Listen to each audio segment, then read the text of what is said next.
एक गांव में रामलाल नाम का एक किसान अपनी पत्नी और 4 लड़कों के साथ रहता था। रामलाल खेतों में मेहनत करके अपने परिवार का पेट पालता था, लेकिन उसके चारों लड़के आलसी थे, जो गांव में वैसे ही इधर उधर घूमते रहते थे।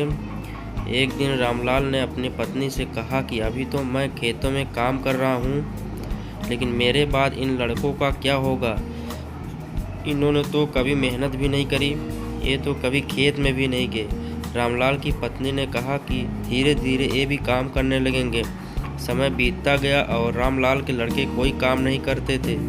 एक बार रामलाल बहुत बीमार पड़ गया। वह काफ़ी दिनों तक बीमार ही रहा। उसने अपनी पत्नी को कहा कि वह चारों लड़कों को बुला कर लाए। उसकी पत्नी चारों लड़कों को बुला कर लाई। रामलाल ने कहा, लगता है कि अब मैं ज़्यादा दिनों तक जिंदा नहीं रहूँगा।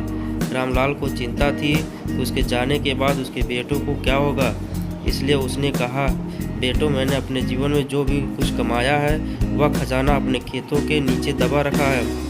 मेरे बाद तुम उसमें से खजाना निकाल कर आपस में बांट लेना। यह बात सुनकर चारों लड़के खुश हो गए। कुछ समय बाद रामलाल की मृत्यु हो गई। रामलाल की मृत्यु के कुछ दिनों बाद उसके लड़के खेत में दबा खजाना निकालने गए। उन्होंने सुबह से लेकर शाम तक सारा खेत खोद दिया, लेकिन उनको कोई भी खजाना नज़र नहीं आया। लड़के घर आकर अपने माँ से बोले, माँ, पिताजी ने हमसे झूठ बोला था, उस खेत में हमें कोई खजाना नहीं मिला। उसकी माँ ने बताया कि तुम्हारे पिताजी ने जीवन में यही घर और खेत ही कमाया है, लेकिन अब तुम खेत खो दे दिए हो तो उसमें बीज बो दो। इसके बाद लड़कों ने बीज बोए और माँ के कहे अनुसार उसमें पानी देते गए।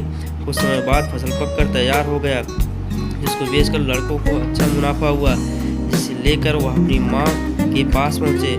माँ ने कहा कि तुम्हारी मेहनत ही असली खजाना है, यही तुम्हारे पिताजी तुमको समझाना चाहते थे। सीख, हमें आलस हो त्याग कर मेहनत करना चाहिए। मेहनत ही इंसान की असली दौलत है।